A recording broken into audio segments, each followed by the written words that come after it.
compounds. She put it all back by the doctrine of lies. To fuck to ancient, I shall pass to me as I make my way through to the promised land.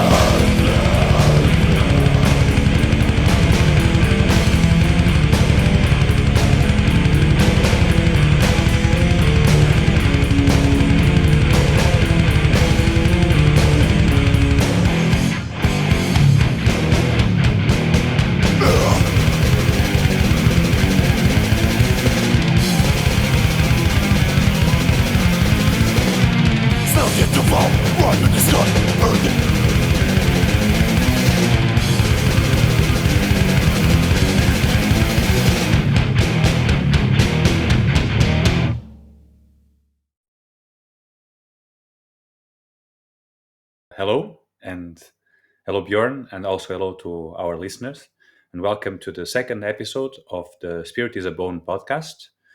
And we will continue today with the book by Slavoj Žižek, The Sublime Object of Ideology. In the first episode, we went somehow through the preface to the new edition, and today the idea is that we go on to the introduction. I don't know, Björn, if you have something to say still about the preface. I know it's a very complicated text, and we didn't touch every idea, but I don't know if you have something to say about it.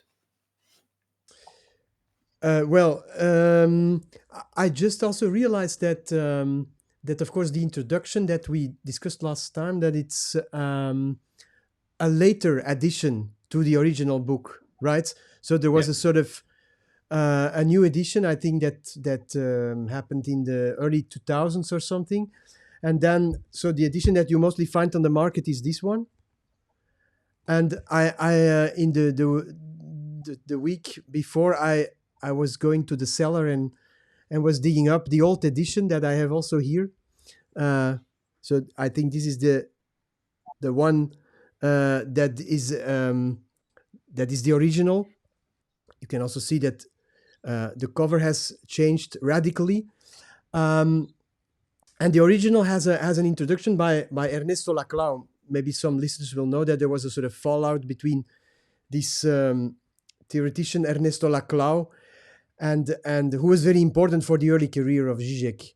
He and his wife Chantal Mouffe both have supported Žižek from the start. This politicization of psychoanalysis, or the psychoanalyzing of politics, is something that they were absolutely on the same track in the beginning, but then I think I think we should not go too much into that now today, but anyhow they separated, and then Žižek, I think in 2008 or 9 or even a bit later, wrote a new introduction. That's the one we discussed yesterday, and this introduction is almost totally taken up in his very fat book on Hegel, Less Than Nothing. You can find this whole introduction just almost completely copied there. So with Žižek, it's also interesting that once you go to one text, you tackle five others, almost, so to say. Also very interesting is that from a more, let's say, sort of in front of the original edition was an engraving by Max Ernst. It says here in the back, from Une Semaine de Bonté, which is a sort of kind of montage-like surrealistic, pre-surrealistic series of engravings, and with a guy here, I don't know if you can see it, but peeping through some kind of prison bars, looking then at the sublime object, I guess, is the idea of this lady here in front. Which is, by the way, something that Max Ernst found in the 19th century magazine. It's just a recuperation. It's a sort of, he cut out old engravings and reused them. And then in the new edition, nothing is left of that. I was first thinking, I don't know if you know what this is in fact in front. It's quite enigmatic. It's more agitprop style, Soviet propaganda, this kind of like 20s Russian um, posters, no, for the revolution.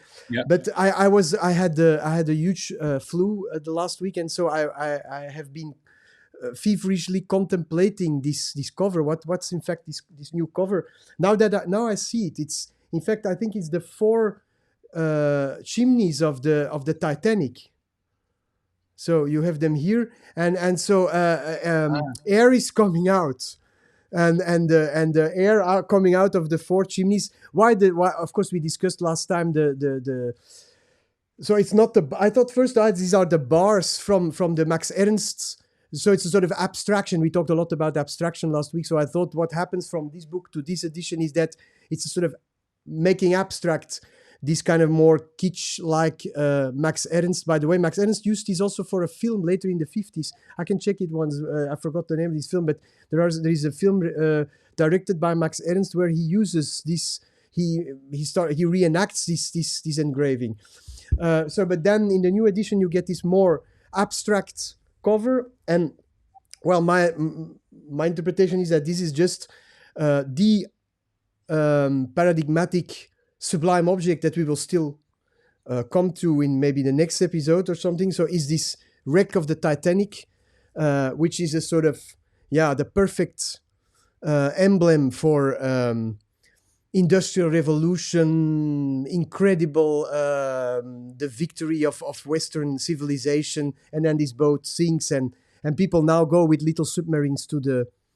Now even submarines are sinking, of course, with millionaires inside. So I mean, maybe we need a new cover for the next edition. I don't know. So, but for the rest, I don't have to add more. I think just that we could immediately dive into the introduction, which is much shorter. So I hope we will maybe not spend so much time as next week to this. Let's see.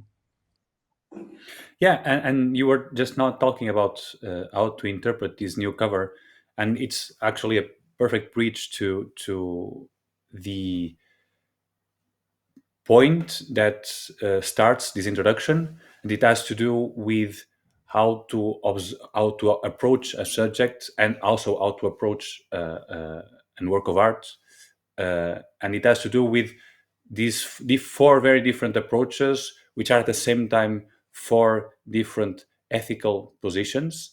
Žižek, in the introduction, he groups these four positions in two pairs. So he says that there's a debate that somehow dominates the academy, and it is the debate between Michel Foucault and Jürgen Habermas.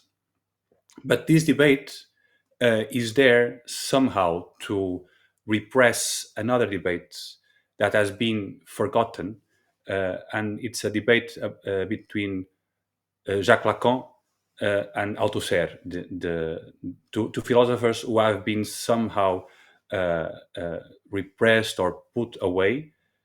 And it is precisely all these different opinions emerge from one common thing that I think we both agree here, is that from a time in philosophy where the idea of a subject became separated from the idea of a simple human being or a simple individual. So now to be a subject means something else. And what it means exactly, it's what basically they disagree. Maybe starting by Habermas. And I know, like, when we were preparing for this, we sort of got to a way of presenting these four thinkers not in two pairs like Žižek did, but in a way of dialectizing in a dialectical movement from one author to the other and connecting the four of them. Maybe starting by Habermas, which is the something more close, I would say, to the wealth of reality. Maybe you agree. Is that for Habermas, discourse is what matters, and what defines reality. All this idea of communication. That's why it's so important today in social communication and in social studies. But I feel that for Habermas, for him to state that the discourse and the communication is what basically holds reality together, he says it in a way that you have to interpret things in a specific way. So there's not a lot of space for reinterpretation or for a split or for some uncertainty in each word. A deliberative democracy obviously leads to the second major issue of my work, communicative rationality. I was always convinced there is in everyday communicative life, everyday communication, also a kind of push to give reasons, to be more or less reasonable, to give answers to the questions, why did you say that? Why did you do that? And so that was the motivation to pursue a bit further the issue of the kind of reason that is, so to say, built into our everyday language. And it reminds me a little bit of how some art history is presented, in the idea that you have a painting, and each element of this painting means something. And so in the way of the sense of the Panofsky typical interpretation, we take an element, we say this element means this, and out of it comes some sort of historical interpretation or almost objective interpretation of what the painting means. I don't know if you have anything to say on this. No, I agree. I'm just still thinking about how you these four figures that you mentioned, that is the beginning of the introduction. No, maybe also just to say that they are used by Žižek also as kind of like conceptual personage, no, as Deleuze would call them, like they are standing for an idea of subjectivity, for what you said, an ethical position, and they are reduced somehow to it. I think when you start to read the introduction, what we try to do, like, okay, let's go into these four figures: Habermas, then Foucault. This was staged by Habermas himself, as Žižek says, no, and then the two that are repressed, Althusser and Lacan. That this introduction, it's so short, you can say that it functions a little bit like a Pandora's box, that the moment you really start to then engage with these four positions, not only you see how much richer they are than, as you said, like they are cut out of the wealth of their own complex position, you can say, but at the same time you start to see how much they are let's say informing each other, like Yes. The Habermas Foucault debate, as it's mostly called, if you look on Wikipedia, you can find everything about Habermas Foucault debate. It's a sort of debate, as Žižek says, very interesting here, is staged by Habermas himself. It's like he picked out, he selected his own let's say enemy, his own partner, with whom he wanted to be associated in a sort of friendly debate or a controversy. But I think what Žižek is doing is like a sort of more, it's for me here less philosophy than a sort of rhetorical trick of showing how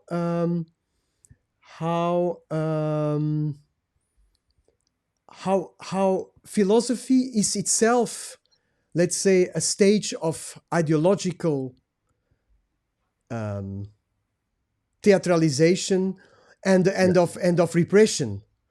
And so what you say is clear. Yeah, Habermas, what you said, I agree. Habermas functions here for for Žižek, I think the first person functions as a kind of naive, let's say, what we all would agree upon, that what subject could mean in its most naive, most almost like commonsensical way.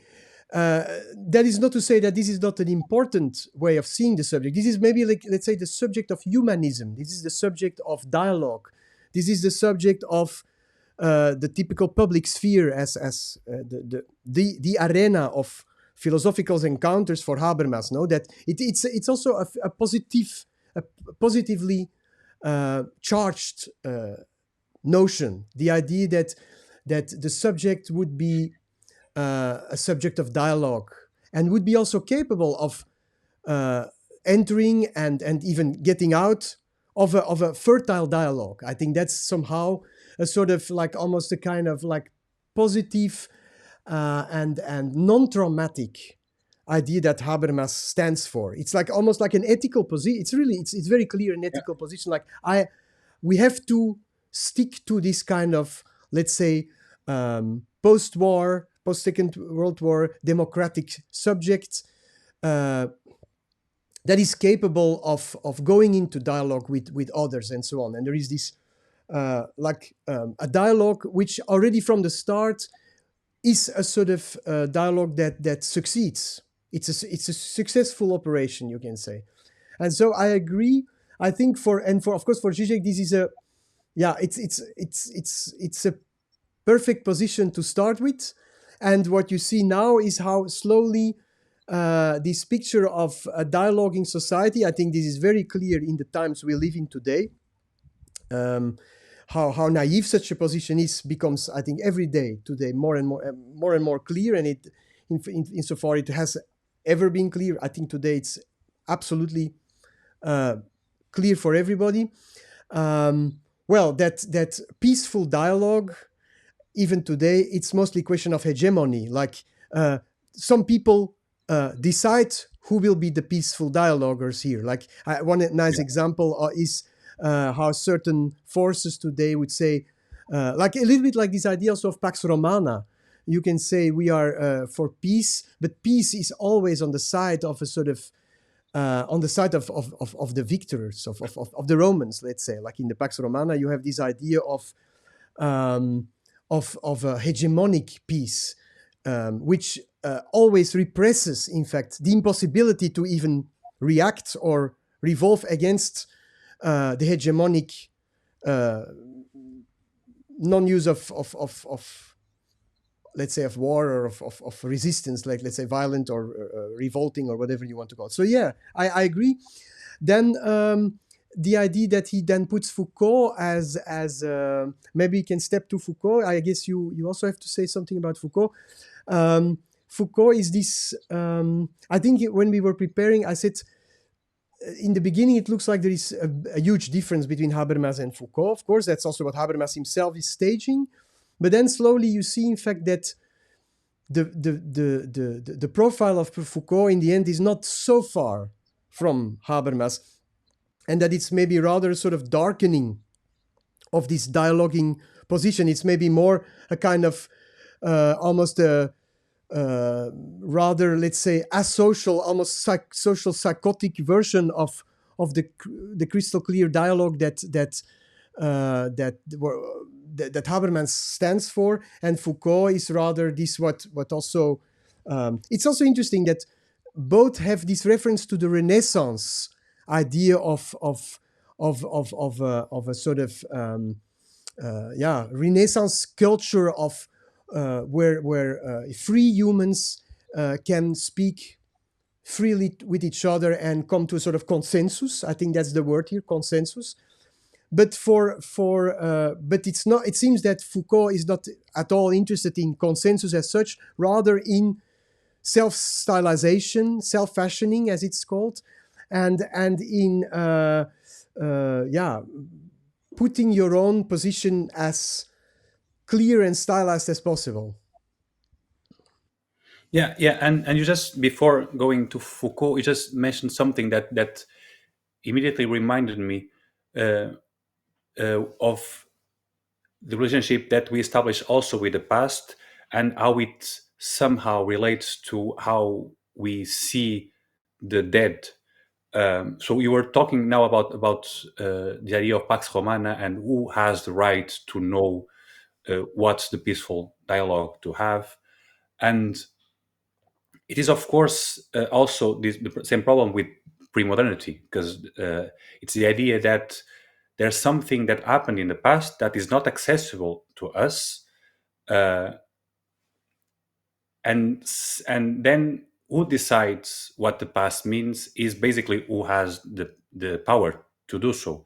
And it is the same thing, because it reminded me of this episode that we I think you also know it, that Rolf Heckman presents in a conference. He presented in a conference in Basel last year, and he talks about a fraternity in Holland in the end of 15th century, no, beginning of 16th century. Actually, it was in 1531, and they were discussing if they will sing polyphony in a mass for the dead in the 1st of November.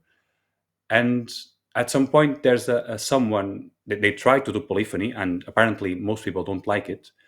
And the reaction was something like, it was not appropriate for the dead.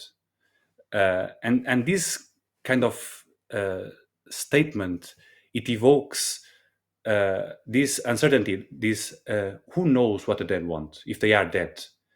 But it's, as you said, the people who know what the dead want are the people who have the power to know what the dead want. And so Habermas, as important as he is, and as you said, I think both him and Foucault are superficially correct, of course. And when we act on the world, on reality, this is the subjects that we are going to encounter. But we cannot forget that it is they work on a level that is not radical, in the sense that it still sustains how power works really, and and the structure that we act on is not movable through these subjects.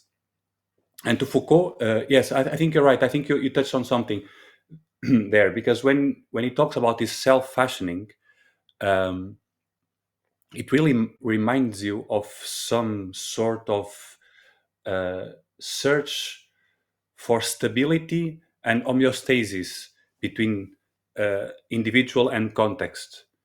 And in here, I think Foucault and Habermas are completely in line with each other. They completely agree with this idea that subject and context are not that different, and one thing the context produces the individual, so the subject cannot escape a lot from it. And this self-fashioning is a self-fashioning that comes from the interiorization of the outside powers, as Foucault or as Žižek puts it, but then is internalized as this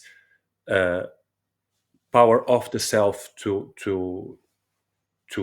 be part of the context, but always as a part of the context, always as this homeostatic element. And maybe the break here comes a little bit with Althusser.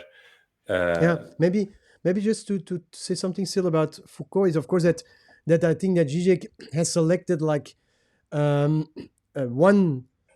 Foucault, the late Foucault, the Foucault of the books on sexuality, where he talks about the care of the self, and where this idea of self or subject as a construction, as a possibility of constructing yourself, I think is a position that Foucault came to in the end, the last phase of his life. So if you still read the Foucault from Les mots et les choses, I think in English translated as The Order of Things, which is, let's say, his standard work, his big work on the science of history, on how to read history, the idea of epistemological cuts, the fact that a little bit like Thomas Kuhn, no, this idea of paradigm shifts, that every period is marked by a certain paradigm, by a certain episteme that would, let's say, color the whole of it, and where you would see that there is a much more typical structuralist position of subjectivity. Like, subject is in fact something that pops out in modernity or pre-modernity as it suddenly emerges. But then in the end of Les Mots les Choses, there is this very known image where he says, like, humans or human subjects are like faces in the sand, and the sea washes these faces away. This is like a paradigmatic image of Foucault, where he is clearly in the line of people like Althusser and Lacan, and in a general structuralist way, the idea that what really matters are structures rather than subjects that would decide things, or some subjects are just part of this, what you say also, of these structures. Les structuralistes sont des gens pour qui comptent essentiellement donc les systèmes de relations et pas du tout l'expérience individuelle vécue des gens. Ce que je fais appartient au fond, comme le structuralisme, à cette grande remise en question de la souveraineté du sujet. Au fond, qu'est-ce que c'est que l'expérience de la drogue, si vous voulez? Sinon ceci, effacer les limites, rejeter les partages, mettre hors circuit toutes les exclusions, et se poser à ce moment-là la question, qu'en est-il du savoir? Est-ce que l'on sait quelque chose de tout à fait autre? Est-ce que l'on peut encore savoir ce qu'on savait avant l'expérience de la drogue? Est-ce que ce savoir d'avant la drogue est un savoir qui est encore valable? Ou est-ce que c'est un nouveau savoir auquel quel est le droit? Bon, c'est un problème, et je crois que dans cette mesure-là, l'expérience de la drogue n'est pas marginale dans notre société, c'est pas une espèce de petite déviance qui ne compte pas. Il me semble que elle est là au cœur même des problèmes que la société dans laquelle nous vivons, c'est-à-dire la société capitaliste, se pose. Et ce que j'entends par cette disparition de l'homme, c'est au fond la disparition de toutes ces formes de l'individualité, de la subjectivité, de la conscience, du moi, sur lesquelles on a bâti, et à partir desquelles on a essayé de bâtir et de fonder le savoir. C'est une des formes de cette limitation, de ces exclusions, ces rejets dont je parlais. L'Occident a essayé de bâtir la figure de l'homme comme cela. Cette figure, elle est en train de disparaître. I think this is a position which in the 70s he let that go more and more for a much more let's say a theatralization of subjectivity, the idea of performativity of subjectivity, the idea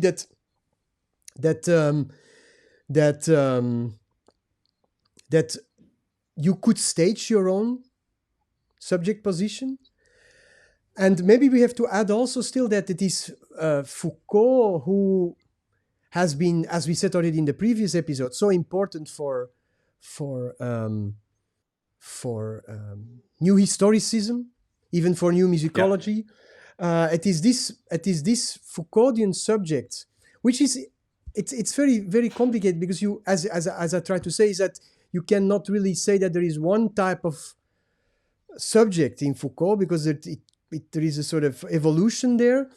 Nevertheless, in the human sciences, you can see that people take for granted the kind of fuzzy notion of some kind of self-stylized, self-fashioning Renaissance subjects that then endures somehow in society. I think what is very interesting is that even if what Žižek points at here, at four very rude and crude subject positions, the funny thing is that if you go and look at the human sciences, is that you see that there is continuously taken for granted an idea of subjectivity, which is a sort of blurring of all this. Sometimes people mean with subjects a structure. Sometimes it's a typical like emotional self-decision or self-preference or something, the typical more contemporary idea of commonsensical subjectivity. And so I think this points at the importance of, before in fact any research you start, is to think about what subject is in fact. What does it mean? Do we start from a subject position? I think something that we still didn't finish the 4 positions, but something that I think in a pre-talk we had also today, for example, something that is really much more popular in human sciences today is what is called OOO, or object-oriented ontology. This is coming out of Bruno Latour and actor network theory, and this is a position which you can say is post-subject. Even it's this typical stance of what is called by the scholars in this field the Anthropocene, and it means in fact that a way of thinking humanity and humans in the world would in fact mean to leave humans altogether and see humans just as part of the bigger whole. I think this even resonates still with some elements of Foucault and so on. I mean, because of course one of the immediate critiques on such a position is like, how could you even, without having even a sort of unspoken subject position, how could you even speak for objects? I mean, how would that even be possible if we are just objects among objects? How would it be possible? Let's say if you think of, sometimes what is referred to is often like the animal world, or how ants structure their biotope and so on. But how would we as humans be able to speak for beings that have no voice? So other problems rise here. I think we will not go into that now, maybe later. But anyhow, so I think this first demarcation of these 4 positions is really crucial. And indeed, what you said already, after this first coupling, Habermas with this transparent communication, and then Foucault with a sort of bracketing of communication, and having more a sort of lifestyle subjectivity replacing that. But maybe then indeed you can say, maybe on the one hand communication and lifestyles are not so far from each other. I think this resonates absolutely with, let's say, the communicative, let's say, social or asocial media which we are dealing today.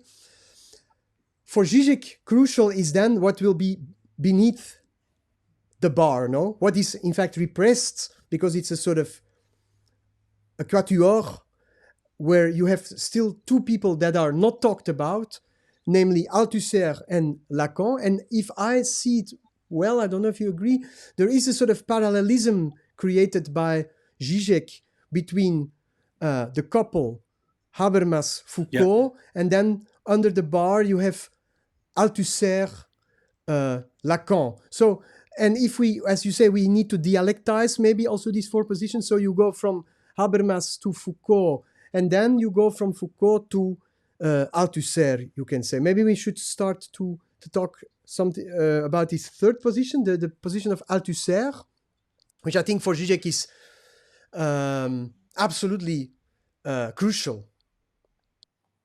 Yes, and it's very it's also very common, this discussion between like Lacanians and Althusserians.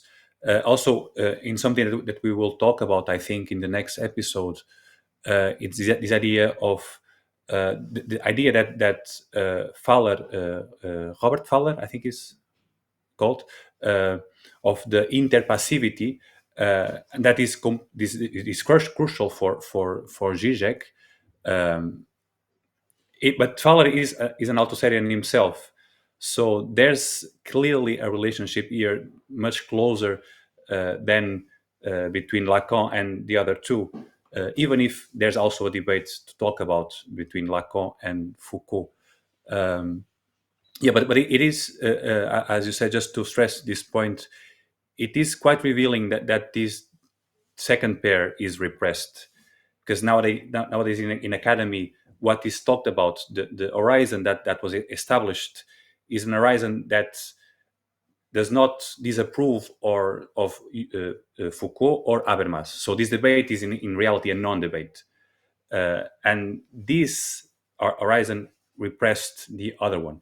So about Althusser, Would you also agree that what is on top of the bar, so the Habermas Foucault subject, that this is a sort of positivization of the notion of Yes. subject? There is something to be affirmed. And when we start now to dive into Althusser and then go to Lacan, what they have in common is a sort of, let's say a negative take on the. So they are also fitting well, being beneath the bar, exactly. in the position that they are so standing for, no? Yes, and because it has to do with taking something away in a way with Lacan and Althusser. So for Althusser, this idea of that the subject emerges in the moment of what he calls an interpellation. Every time we realize we are in a power relationship, then we become aware of the ideological system around us, and more important than that, we become aware that we were always subject in the past, even before we realized that we were subjects. So it is the kind of retroactive realization that we were always part of something. But although I would say with Althusser, it's still somehow a domesticated part. It really is Lacan who takes away any sort of success out of this equation. I think this is the point that Lacan brings, that Althusser still hasn't completely grasped, but still there's a detachment. There's what Mladen Dolar also in his article about Althusser, I think it's called Beyond Interpellation, if I'm not mistaken. He refers to this moment of interpellation as a clear cut, as this idea that the subject emerges abruptly and suddenly out of ideology. And this is something that Lacanians will keep, and it's probably something that Foucault and Habermas would disagree with, no? Yes, and there is this wonderful, often quoted example of Althusser, where this moment is like emblematized in you are on the street, a policeman calls you or screams, "Hey you," and you would turn your back and you would feel interpellated by this policeman, although it's absolutely not clear that the "hey you" of the policeman was really addressed to you. But the fact that you recognize yourself into this call makes you into a subject which is, for Althusser, always, per definition, a subject of ideology, right? Yeah. And the idea that you can never leave ideology, which is something, of course, it has its truth, but it's still... maybe you can still equates to some success, I would say, no? I think what is interesting that you still explain why Mladen Dolar calls that a clear cut. Is there something not interesting in this construction? What you also already pointed at, this retroactive aspect, is that in fact the moment of the cut, the moment you realize that you are interpellated or that you are this subject, you understand that you have been always already this subject. No? So there is a sort of, I read that in many articles, some articles that are about this problem of interpellation, is that there is a sort of Escherian idea of, like, often they use this example of a person who, in this typical Escher's, the stairs or the steps of where you would walk, but you never go really up. You always go again down and up. So there is a sort of perpetuum mobile, a sort of infinite circuit, you can say, of interpellation in Althusser. It means that, and there is also something interesting that Althusser, when he talks about art, there is a painter, an Italian painter he talks about, that has also this painting that looks like a sort of mise en abîme. It means that you see people, I think it's a couple making love or something, but you see them in a mirror, and then this is mirrored and again mirrored and again mirrored ad infinitum. So there is a sort of mise en abîme structure here in what Althusser would call the interpellation of the subject, namely that, and that's very Lacanian also. That's something that I think Lacanians are very interesting in. That is, namely, that there is the question of what were we before we were a subject. So the moment we are a subject, what's happening is it's a moment of the creation of a state, fantasized state, before you were a subject, so to speak. And well, I think that this is something that Althusser saw, that this is the crucial element, in fact. I don't know, maybe you still want to say something about that, and how that's related to the clear cut. Also on the exactly on this clear cut. Lacan also talks about something interesting, which is the separation between interior and exterior. The idea that before the interpellation, you are somehow inside yourself, and as soon as you realize, as you said, the policeman calling for you, and you become a subject, exteriority opens up, and you start to see ideology in its relations, but then you cannot get out of it.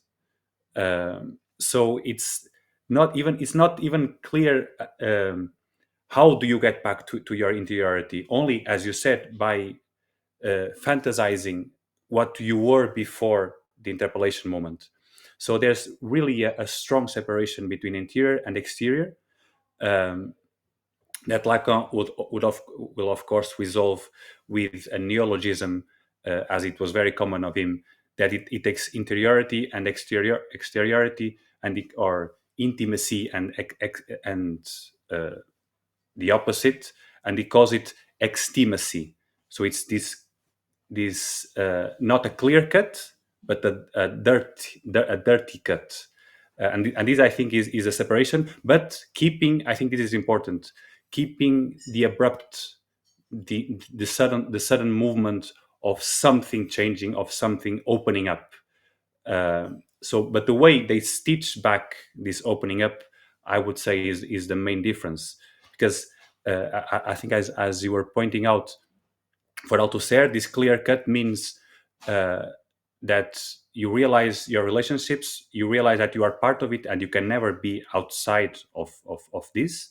But then you have to somehow imagine what we were before the policeman called for you, because realize, okay, but I've always been part of this system. I've always been a subject before this moment.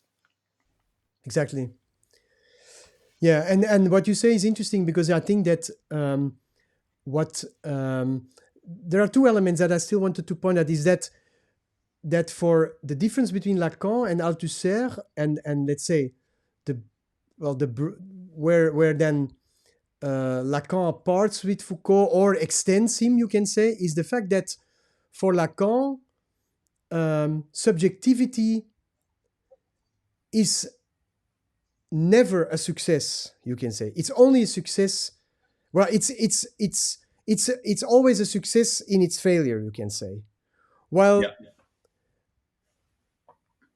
for someone like Althusser, maybe one could say that there is a sort of I think Žižek also calls that the difference between alienation and separation in Lacan, that there is for almost a sort of ethical moment in Althusser where you have to take up this misrecognition.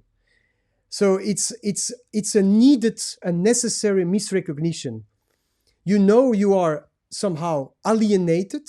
There is this idea of identification with alienation, you can say. But this is necessary in order to become a subject anyhow. So in this sense, it's still, although you are an alienated subject, you can say there is a sort of successful reintegration into the symbolic. And I think the difference with Lacan is that, and that's maybe, I think, a point where I think probably some Althusserians will also not agree with Mladen-Dolar, is that, and I think one of the first who didn't agree with Mladen-Dolar was Judith Butler. I think after this, so it's interesting just to go back to the history of, so Žižek writes his text with his 4 positions. I think Mladen-Dolar took up these 1-2 pages on Althusser and the complex relation Althusser-Lacan in this article that you just mentioned, Beyond Interpellation. And then one of the first who reacted on that article some years later was Judith Butler, who, strangely enough, took the side of Althusser against Mladen-Dolar. I think it leaves us too far to reconstruct all this, but it's quite interesting how that. But I think what we would how to get out of this whole complicated debate, one could say that, and we go back to the beginning here, to the first episode, I think, is that what is missing in Althusser is probably the idea that there is in the becoming subject for Lacan, there is a sort of creation of an object, the objet. And if you say, if you talk about not a clean cut but a dirty cut, maybe one could say that the dirty cut is articulated by the fact that there is not just a signifier subject relation, there needs to be this third element, which is the element of the objet. I think Žižek doesn't really talk so clearly about it. He talks about, if I'm right, in the end, when he goes from Althusser to Lacan on page 25 here, he talks about the object cause of desire. The object cause of desire, of course, is the objet.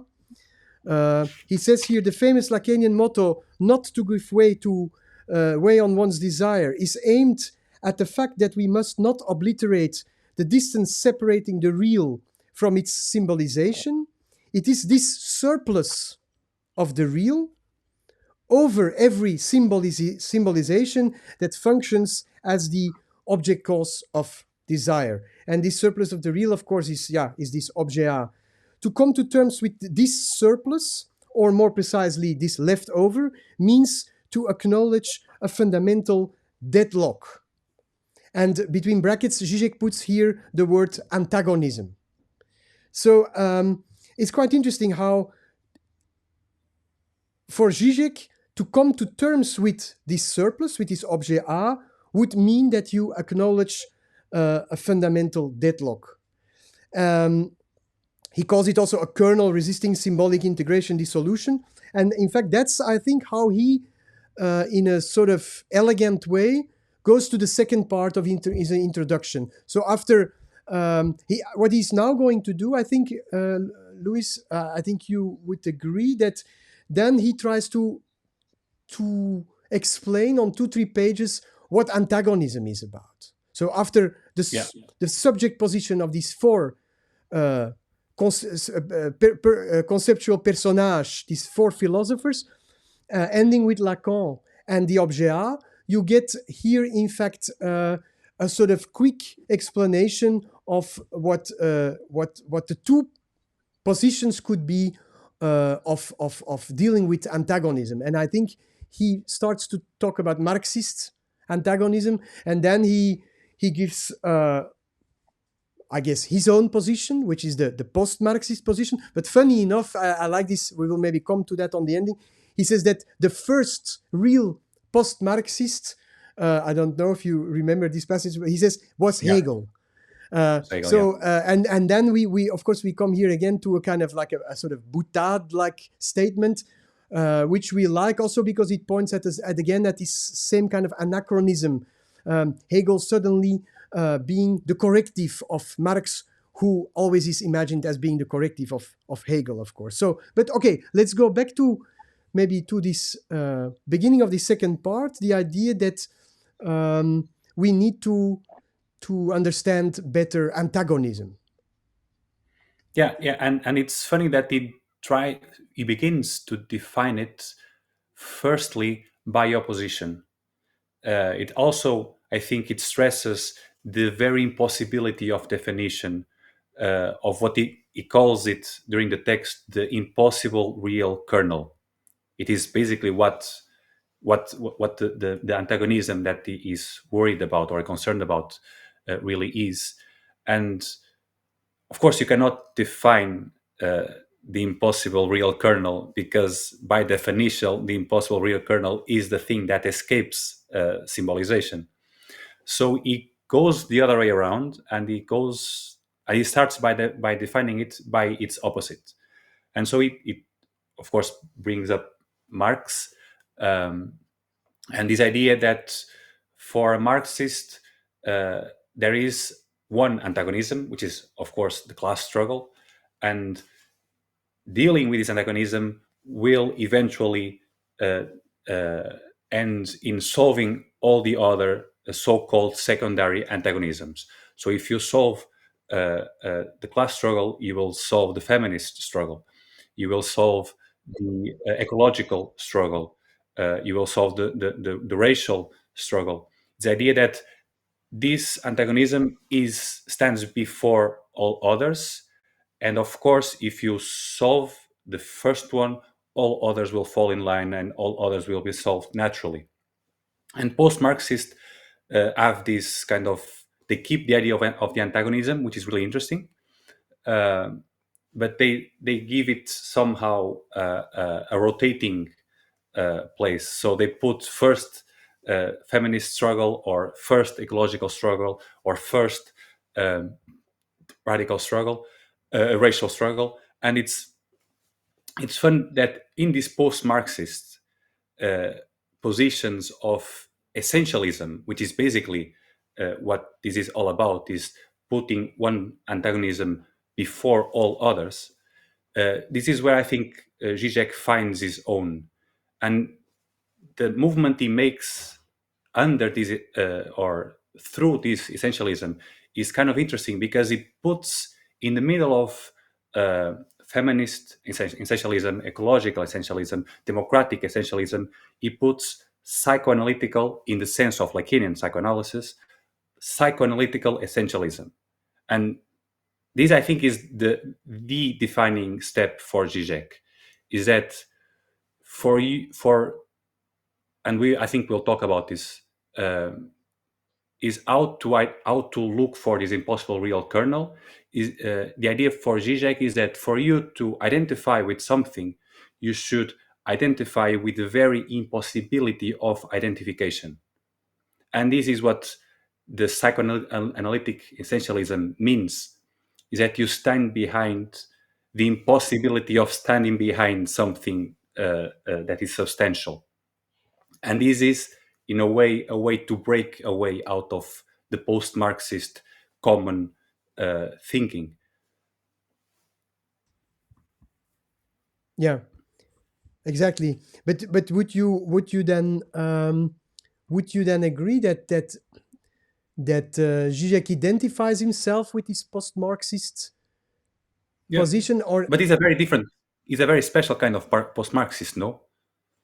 Because it is a post-Marxist that at the same time affirms essentialism by breaking off with it in a way. Yeah, absolutely. Yeah. It's also there that then that he takes up the position of Ernesto Laclau and Chantal Mouffe, no? Where he talks about,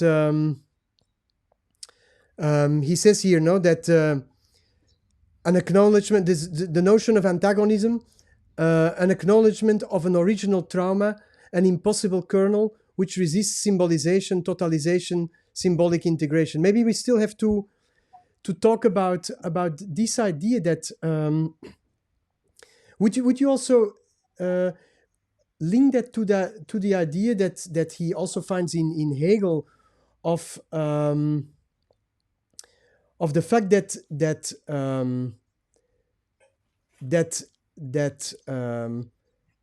we only can go to the universal through the particular, in a way. Is that something that is also linked to that because one can say that in fact every that it's exactly through the particularization of this antagonism that we can in fact get to its universal truth or something. Yes, because it's only, I think, by particularizing it that you can see how something fails. And that's basically how the impossible real kernel, this fundamental antagonism that Žižek is after, it reveals itself. So going back to these four positions, we mentioned that the subject for Foucault and for Habermas, and also in a way for Althusser, is a subject of successful identification with something. And while for Lacan, it is in the failure of identification. So the subject begins when this process of synthesis fails. And this is also for Hegel, this is what contradiction is about also. And go on. No, it's also where he suddenly brings in the notion of the Freudian notion of the death drive, of course, which is so crucial for Lacan. It's this idea that we are, I think he says it somewhere, that we are animals sick to death. So we belong, it's a little bit what you also said before, that we belong to this natural world, but as a cut, as something which at the same time cannot be stitched into it. So we are not more than animals, but we are sick animals in a way. We are like disabled animals or something. We are not even having we are not even blessed with the capacities that animals have. So this idea of death drive as what makes us at odds with any possible balance, natural balance, ecological balance, and so on. Yeah, and to go back to the first episode, this is modernity. We have a word for this. Exactly, and I think it's also how he believes that this almost this symptomatic feature of humans, that this points at something that is also outside, right? When he talks about ecology, it's like that in the end, it's not just that we are a kind of odd, strange exception, but for the rest, outside us, nature can be balanced, will be falling into sort of a harmonious totality, which we can then strive for, we can find out there. In fact, it's rather that what this extimacy that we have in us points at the larger picture outside or something. No, that's the move he makes. I think the fact that totality itself is always a failed totality or something. There is no stitching together of it all, which he doesn't. Let's say he doesn't elaborate on that much here yet, but it's already there. No, he mentions ecology, he mentions feminism, then he puts there the quote of Lacan: there is no sexual relationship. The fact that also the relation between sexes is not closed, but that it's antagonistic and that it's impossible by definition. And so this, in fact, what you see is that this basic antagonism is continuously popping up in all these examples that you could ad infinitum accumulate, in fact, and maybe that's also the difference between the old Marxistic position, is that for Marx there was still the idea that we can dissolve the antagonism. There will be one moment that once we have put the finger on it, we will be able to solve the problem. And let's say class struggle as the archetypal antagonism, also for Marx in the end would be a position of liquidation. We would go beyond that, and we would. And I think here we come back to the analysis of Žižek that he will also repeat on and on. That there is, of course, forgotten in such a naive. That's also this idea that links it to the what is before the interpellation. That there is this element of the stain, the element of that. Yeah. It's exactly what.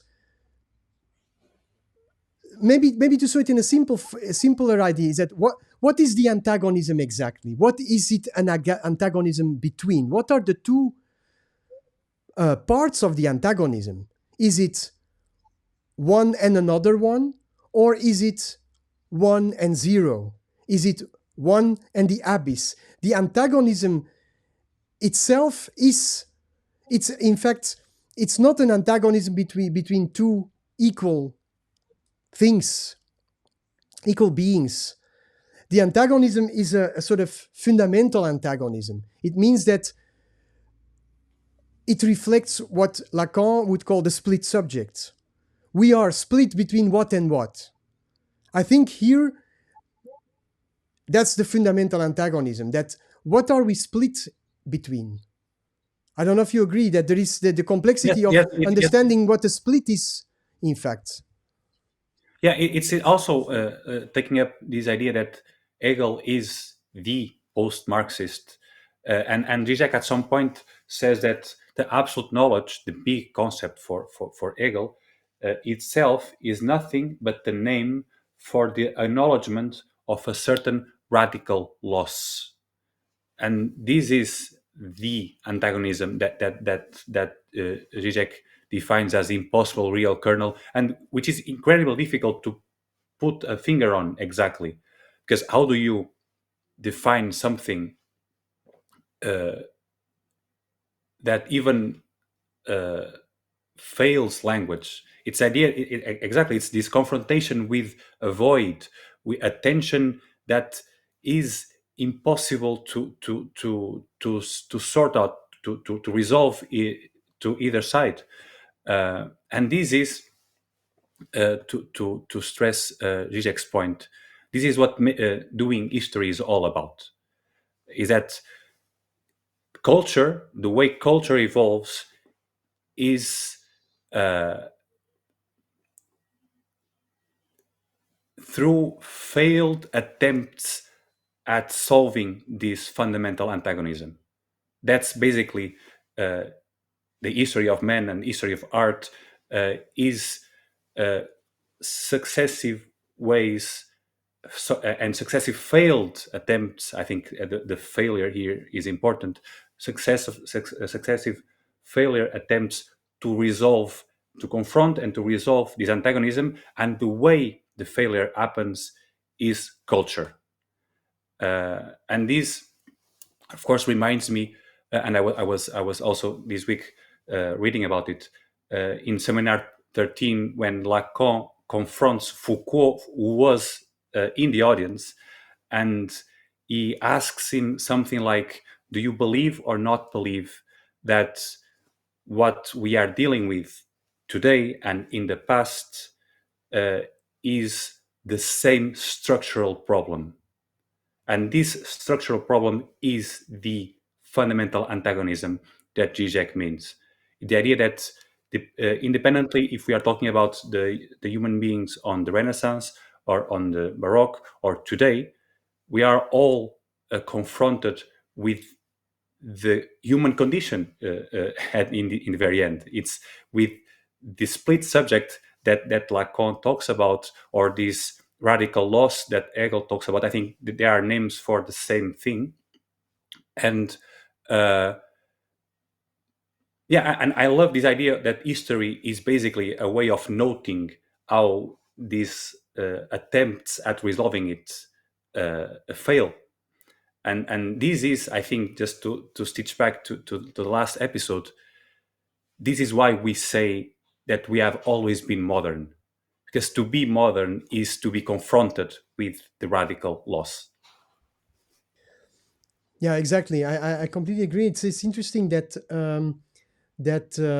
in this sense, maybe with Lacan, with the split subject of Lacan, Žižek creates a sort of a historical position, a position that could be taken up for different times. I think we will a lot of times still come back to that. I'm also just now thinking there is this book of Susan McClary, this very celebrous musicologist of new musicology. She has a book called Modal Subjectivities, it's called. It's a book on the phenomenon of the 16th century madrigal. What is a madrigal? It's a musical piece with many voices, with an Italian text from Petrarca or another 16th century poet, and then put into music. And she tries although I like the idea of the book, and the book is really rich, it's about trying to understand what these composers in the 16th century added with their polyphony to the let's say the symbolic value of the text as a love sonnet, or a sonnet about loss or sorrow or whatever, love affairs. And it's incredible how she talks a lot about the split subject. She calls it also the divided subject, but in a non-Lacanian way. Although she even mentions Lacan and so on, that she said, I will not dive into that because it brings us too far. But she tries somehow to positivize a notion of split subject. So what she talks about is the subject of the text, you can say. The text is part, the sonnet, the Italian sonnet, is part of the symbolic register of a culture, of Italian civilization, Florence, 16th century, let's say. And then the composer, who is an individual and who makes music, and this is his subjectivity. So, and then there is a sort of creation of an interior and an exterior. Interior is then the musical, let's say, instrumentarium of the composer, and then there is the exterior sort of subject or whatever of the symbolic, and then there is a sort of kind of way of complexifying this text, this symbolic text, which everybody thought to understand. So there is also a sort of crumbling of meaning, you can say, complexifying of meaning. But I think where the book, and maybe we will one day spend an episode on that book, why I think for us it's so important to go back to theoretical positions of subject, is that in the end everything depends of how you construct first what subject means. Is there something like a personal subject that would use music as its tool to express its deeper self in order to bring it out in the world and let it negotiate with an Italian poem? Is that not sounding really Habermasian? Is that not sounding like rather Foucauldian even? The subtitle of her book is the self-fashioning of the composer or something, or the self-fashioning of the madrigal or something. Madrigal self-fashioning, I think it's called. So she uses this term that was, by the way, I think it was in fact coined by Stephen Greenblatt. We talked about him last week, and based on a reading of Foucault. And although, of course, we know about the fact that self-fashioning happens all the time, and it's what you said very nicely before. It's a sort of stitching together of this deadlock, of this primordial void that is there. The split is sutured, as Lacanius would call it, by by a notion of self-fashioning. It's like you can even say that what happened in the 20th century with psychoanalysis in America, the idea of ego psychology, the construction of the ego would be a way to cope with all your uncertainties, insecurities, the fact that you feel split, that you feel like being divided. You would, in therapy, stitch that over by creating a sort of self-fashioned ego subject, you can say. A fantasy, fundamentally. Yeah, exactly. You would, yeah, and in fact, it shows the power of fantasy. But so I think as we said also in the first episode, and maybe, I don't know if we can finish with that idea also, that we are, I think we absolutely see the value of the Foucauldian and even the Habermasian position. I think the only thing is that in order to see how, for example, in the Renaissance, people like Michelangelo, Leonardo were standing for self-fashioning, I think the next step would be to drill a hole in this self-fashioning. And in fact, so interestingly enough, on the cover of McClary's book, and she talks about the cover, is one of these slaves of Michelangelo, only partially cut out of the stone. And she makes there a very interesting claim, like, is this not a sort of subjectivity of the Renaissance? Like something that has been only partially cut out of the wealth of reality, of stone itself. So somehow a human figure appears, but as an onlooker, you need to finish the job almost, or you leave it incomplete. So one could almost say that incompleteness and non finito is part of the strategy of the self-fashioning artist. So my point would be, and I think that's something that you said last time also, if we want to be historicistic and so on, should we not go till the very end of it? And would that not mean that we, in fact, not just should stop with how people were self-fashioning and are self-fashioning all the time, but how much self-fashioning is a tool to stitch together something that is continuously disintegrating, in fact. And so I think our focus is a way to understand disintegration, the continuous disintegration which we need to overcome, which we need to let's say, stitch together with what culture is doing all the time, culture, politics, aesthetics, and so on. And why we need theory, why we need theoretical analysis, is to point us at what it is exactly stitching together, in how much disintegration is, in fact, has been all the time part of such an operation. Yes, and I think it is a beautiful idea also to finish, because it also explains, and that's, I think, the great, let's say, idea behind this book, how any ideological system is always condemned to disintegration, as you said, or to fall. And the idea of perceiving the fall as a continuous thing only happens because what we are falling off is itself a fantasy, is itself a self-fashioned image that hides something else. And we are always hiding from this something else. And that's why we can never be in a state of perfect existence with a stability and with a fixed ideological system. And this, I think, is the great insight by Žižek that, of course, will become obvious also in the next few chapters. Yeah, but this idea of the fall or disintegration as the continuously felt presence is basically reality. It's what defines reality.